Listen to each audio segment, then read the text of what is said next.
धन्यवाद। आज चक्रवर्ती सम्राट राष्ट्रवीर राजभर महाराजा सुहेलदेव राजभर जी के 1014वीं जयंती के अवसर पर उपस्थित सम्मानित साथियों, माताओं, बहनों, बड़े बुजुर्गों, हमारे पत्रकार साथियों, गायक साथी, मंच पर बैठे सुहेलदेव भारतीय समाज पार्टी के नेतागण, मैं आप सभी लोगों का इस कार्यक्रम में आप सबका स्वागत, अभिनंदन और वंदन करता हूं। आज हम लोग राष्ट्र के नायक वीर प्रतापी महाराजा सुहेलदेव राजभर की जयंती मनाने के लिए आए। यहां तो आपके नेता माननीय ओम प्रकाश राजभर जी को आना था, लेकिन अभी सदन चल रहा है। जिस काम को करने के लिए, जिस काम के लिए आप लोगों ने यहां से वोट देकर के लखनऊ के पंचायत में भेजा है 2017 में और उसके बाद 2022 में, उसी काम को बखूबी आपके नेता माननीय ओम प्रकाश राजभर आपके बीच में निभाने का काम कर रहे हैं। करत हुआ कि ना करत हुआ, और उसी काम में वो यहां नहीं आ पाए तो हमसे फोन किए, बताए यहां के नेतागण, मंत्री जी नहीं आ पा रहे हैं, आपको आना है। हमने कहा अगर हमारे पूर्वज के सम्मान के साथ कोई बात आ जाएगी तो हम अपना सारा कार्यक्रम छोड़ करके आपके बीच में आने का काम करेंगे, और हम आपके बीच में आ गए।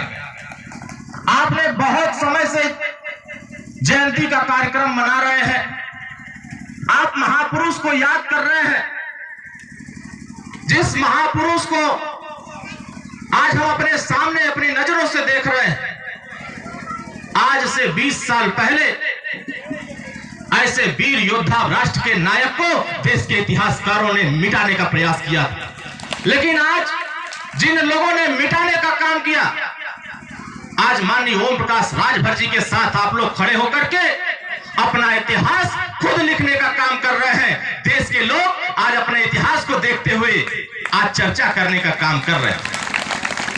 जयंती मनाना बड़ा अच्छा बात है, लेकिन जिस उत्साह और जिस ऊर्जा के साथ हम जयंती मनाते हैं, अगर उसी उत्साह के साथ हम अपने राष्ट्र के नायक महाराजा सुहेलदेव राजभर के विचारों को मान देंगे और उसी विचारधारा पर चलने का काम करेंगे, दुनिया की कोई ताकत नहीं है जो हमको राजा बनने से रोक दे। क्योंकि बाबा साहब भीमराव अंबेडकर इस देश में कहा करते थे, जो अपने इतिहास को भूल जाते हैं वो इतिहास कभी नहीं बना पाते। अगर आप इतिहास भूल जाओगे तो आप अपने इतिहास को कभी नहीं याद कर पाओगे। लेकिन धन्य है आप लोग, आप लोगों को बधाई देना चाहता हूं, आप लोगों को धन्यवाद देना चाहता हूं कि आपने अपने नेता माननीय ओम प्रकाश राजभर जी को इतनी ताकत दिया कि देश के प्रधानमंत्री को भी मजबूर होना पड़ा और कहना पड़ा कि महाराजा सुहेलदेव राजभर के आदर्श पर जब तक देश नहीं चलेगा तब तक तरक्की नहीं होगा। आप कल्पना कर सकते हैं, आप विचार कर सकते हैं, सोच सकते हैं, अध्ययन करिए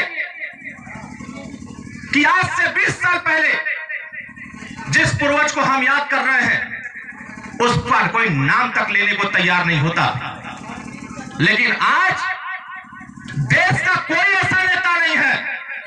अभी हाल ही में महामहिम राष्ट्रपति महोदया जयंती के अवसर पर 26 जनवरी को जब अपने ट्विटर हैंडल से उन्होंने ये शब्द लिखा कि चक्रवर्ती सम्राट महाराजा सुहेलदेव राजभर जी के जयंती के अवसर पर मैं देशवासियों को शुभकामनाएं देना चाहता हूं, उसी दिन हमें समझ में आ गया कि लगता है कि हमारा इतिहास राष्ट्रपति भवन तक पहुंच गया। आप सोचो कि आज जिस इतिहास को लेकर के हम लोग गांव गांव भटकने का काम करते थे, हमारे नेता जा जा करके बताने का काम करते थे, और आज उस महानायक को देश के प्रधानमंत्री भी और देश के राष्ट्रपति को भी आपने मजबूर कर दिया, अपने इतिहास के नाम पर वहां भी चर्चा का विषय बना दिया। और सुहेल ने भारतीय समाज पार्टी की मंशा क्या है, हम इनके आदर्श को क्यों बढ़ाना चाहते हैं, हम इनके विचारधारा को अब क्यों जिंदा करना चाहते हैं। ये बड़े मामूली राजा नहीं थे, ये छोट मोट राजा नहीं थे। 585 राजाओं में अकेले 165 राजा अकेले भर शासक थे, लेकिन हमारा राजपाट का इतिहास का कुछ पता तक नहीं था। आप उठाकर देखेंगे बनारस में, अभी हमारे राष्ट्रीय संगठन मंत्री जी ने बताया कि जब आप बनारस की तरफ जाते हैं, दशाश्वमेध घाट पर आज भी शिलापट पर राजा बंदार का शिलापट लगा हुआ, लेकिन हम उस इतिहास को नहीं बताएंगे। आप वहीं बनारस के बगल में मछली शहर है, वहां भी हमारे राजा, आप जौनपुर जाएंगे वहां भी हमारे राजा, आप मऊ में आएंगे वहां भी हमारे राजा, आप चलेंगे अयोध्या वहां भी हमारे राजा, अंबेडकर नगर सुरहुरपुर जाएंगे वहां भी हमारे राजा, आप अमेठी जाएंगे वहां भी राजा। लेकिन राजपाट खोजने का काम अगर किसी ने किया तो आपके नेता माननीय ओम प्रकाश राजभर ने किया। आज पूरे दुनिया में आपके राजपाट की चर्चा हो रही। इसी गाजीपुर की धरती पर जब हम लोग चर्चा करते थे, जब हम लोग चिल्लाते थे कि महाराजा सुहेलदेव राजभर की विचारधारा के साथ हमको आपको आगे बढ़ना है, तो कुछ विरोधी के बहुत पीड़ात रहा, दर्द होत रहा, कहे ना अपने हक अधिकार राजपाट का लड़ाई काहे लड़त हुआ। लेकिन आप लोग सौभाग्यशाली हैं कि आपने एक ऐसा नेता चुना जिसको सदन में भेजा, और उस नेता के पास इतनी ताकत थी कि लोग डाक टिकट दिल्ली से जारी करते थे, दिल्ली से न जारी होता रहा, लेकिन वो डाक टिकट आपने ऐसी ताकत पैदा किया कि गाजीपुर आकर के देश के प्रधानमंत्री को आपके राजा के नाम पर डाक टिकट जारी करना पड़ा। आप सोचिए, कल्पना करिए कि क्या यह संभव हो सकता था। आज से 20 साल पहले यह संभव नहीं हो सकता था, लेकिन आपने संगठन बनाया, आपने ताकत पैदा किया, आपने अपनी पार्टी का झंडा लगाया और अपनी पार्टी के विचारधारा को आगे बढ़ाने का काम किया। आज देश का हर नेता बिना जय सुहेलदेव बोले वो आगे नहीं बढ़ पा रहा। सही कहते ही गड़बड़। आज हर नेता किसी मंच पर खड़ा होता है, और जब बहराइच यहां आता है पूर्वांचल की धरती पर, तो जय सुहेलदेव याद आ जाते। आप सोचिए, अभी हाल ही में भगवान राम का जब मंदिर का शिलान्यास हो रहा था, शिलान्यास में जब देश के प्रधानमंत्री आए तो वहां भी उन्होंने जिक्र किया कि महाराजा सुहेलदेव के आदर्शों पर जब तक देश नहीं आगे बढ़ेगा तब तक हम तरक्की के रास्ते पर नहीं जा सकते। आप सोचिए, बहराइच से लेकर के अयोध्या से लेकर के बनारस तक पूरे देश में आज जय जयकार हो रहा है, तो उसके पीछे है आपकी संगठन होने की ताकत। आप कल्पना करिए, आपके घर में भी झाड़ू होगा, आपके घर में झाड़ू होता, झाड़ू का काम होता है साफ सफाई करने का। अगर झाड़ू बंधा होता है तो उससे कचरा साफ होता है। अगर उसी झाड़ू को खोल करके घर सड़क पर गिरा दीजिए, अपने घर में गिरा दीजिए, तो खुद कचरा बन जाता है कि नहीं बन जाता।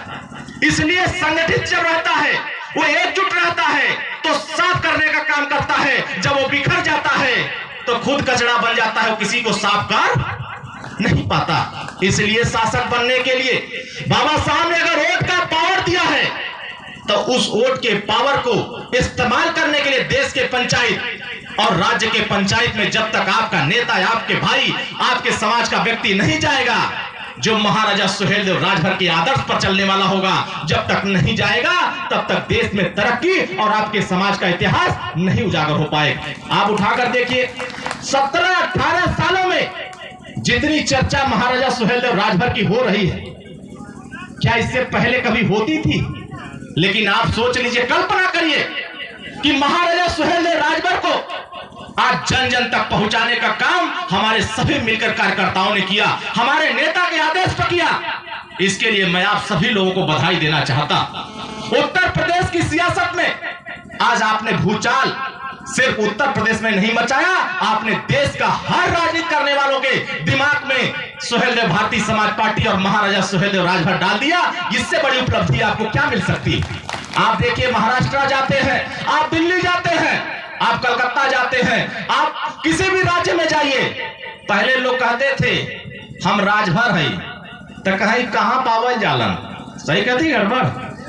हम अपने आप को कहने में शर्माते थे, लेकिन आप कल्पना करिए 2002 से पहले बीमारी हमारे पास क्या थी और 2023 में उसका इलाज हुआ कि नहीं हुआ।